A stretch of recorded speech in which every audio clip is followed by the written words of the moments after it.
Okay dear students, അപ്പോൾ ഇനി എന്താണ് രജിസ്ട്രേഷൻ, അതായത് GSTയുടെ രജിസ്ട്രേഷൻ എങ്ങനെയാണെന്നുള്ളത് നമുക്ക് ഡിസ്കസ് ചെയ്യാം. ഓക്കെ, അതിൽ registration is the most fundamental requirement four identification of tax payers in any tax system.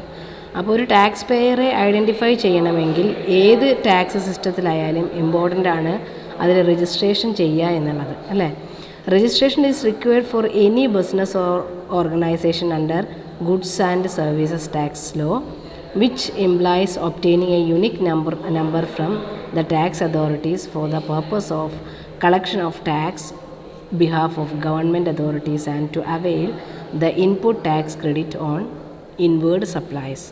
Without registration, a person is not able to collect taxes, and also it is impossible to avail the input tax credit without registration.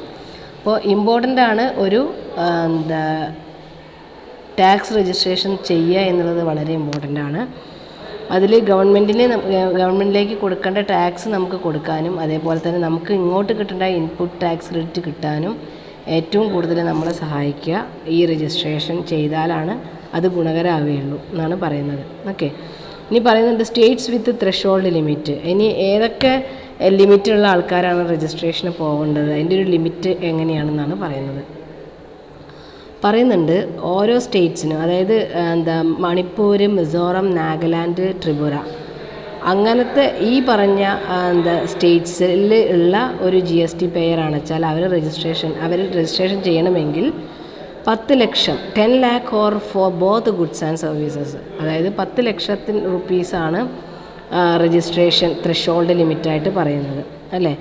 അതേപോലെ തന്നെ 10 ലക്ഷത്തിൽ കൂടുതലുള്ളവർ മാത്രം എന്ത് ചെയ്താൽ മതി, ഈ പറഞ്ഞ registration പോയാൽ മതി. Then Arunachal Pradesh, Meghalaya, Sikkim, Uttarakhand, Puducherry, that is Pondicherry, Telangana, ഈ പറഞ്ഞ സ്റ്റേറ്റ്സിലാണ് വെച്ചാൽ 20 lakh for the both goods and services, 20 ലക്ഷമാണ് അതിൻ്റെ ത്രെഷോൾഡ് ലിമിറ്റ് പറയുന്നത്. Then Jammu and Kashmir, Assam, Himachal Pradesh and all other States, പിന്നെ പറയുന്ന എല്ലാ സ്റ്റേറ്റ്സിനും 20 lakh four services and 40 lakh four goods എന്നാണ് പറയുന്നത്. ഓക്കെ, അപ്പോൾ 20-40 ആണ് ഈ പറഞ്ഞ Jammu and Kashmir, Assam, Himachal Pradesh and all other States other than stated before. നേരത്തെ നമ്മൾ പറഞ്ഞ സ്റ്റേറ്റുകളല്ലാത്ത സ്റ്റേറ്റുകളിലെ എല്ലാം എന്താണ് ഈ 20-40 എന്നുള്ള പ്രൊപ്പോർഷനിലാണ് അതിൻ്റെ ത്രെഷോൾഡ് ലിമിറ്റായിട്ട് പറയുന്നത്. ഓക്കെ, ഇനി the persons not liable for registration. ഇനി ഏതൊക്കെ ആൾക്കാർക്കാണ് രജിസ്ട്രേഷൻ വേണ്ട എന്ന് പറഞ്ഞിട്ടുള്ളത് സെക്ഷൻ 23 പറയുന്നുണ്ട്. The following persons shall not be liable to registration, namely any person engaged exclusively in business of supplying goods and services or both. They are not liable to tax, wholly exempt from tax under CGST or IGST. അപ്പോൾ അതിൽ പറയുന്നത് എന്താണെന്ന് പറയുകയാണെന്ന് വെച്ചാൽ any person engaged exclusively in the business of supplying goods or services or both. ഏത് വ്യക്തി ആയിക്കോട്ടെ, അദ്ദേഹം ഒരു ബിസിനസ്സിൽ എൻഗേജ്ഡ് ആണ്.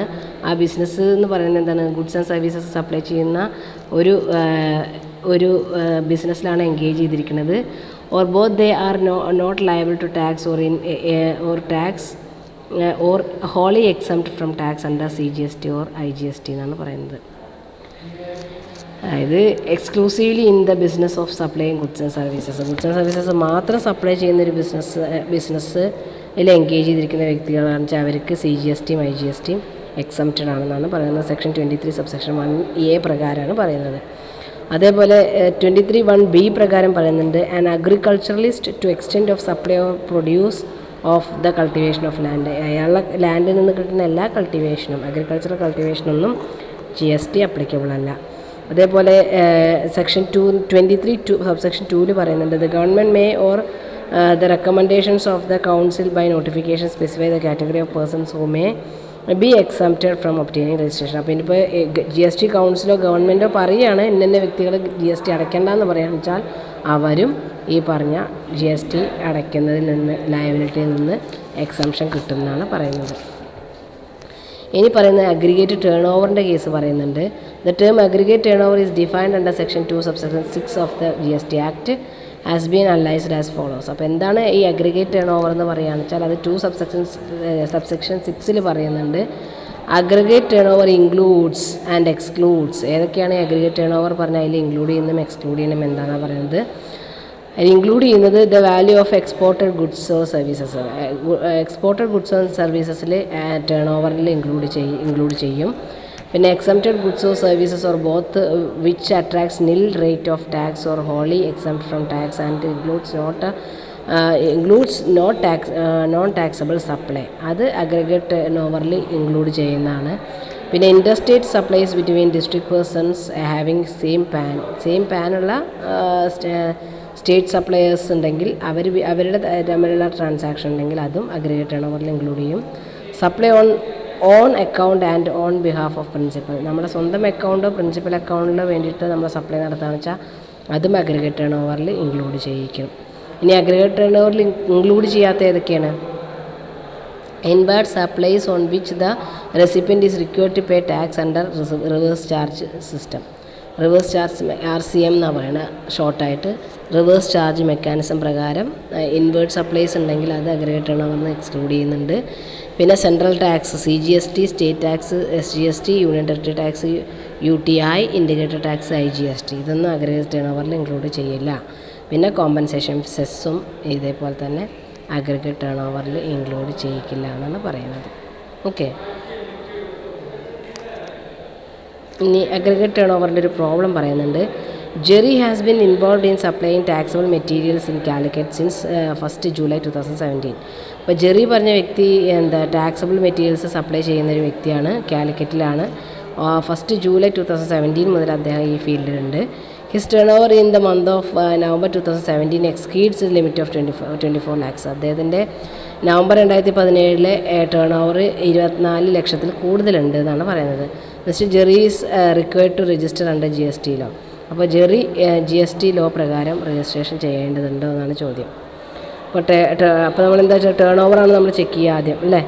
അപ്പോൾ ആ ടേൺ ഓവർ എന്ന് പറഞ്ഞു കഴിഞ്ഞാൽ എന്താണ്? ടേൺ ഓവറിൽ 20 ലക്ഷമാണ്, 24 ലാക്കാണ് പറയുന്നത്. 20 ലക്ഷത്തിന് മുകളിലുള്ളത് എവിടെ ചെയ്യണം? 20 ലാക്ക് മുകളിലുള്ള supplies shall be apply for registration in the month of November 2017. Okay. അപ്പോൾ ജെറി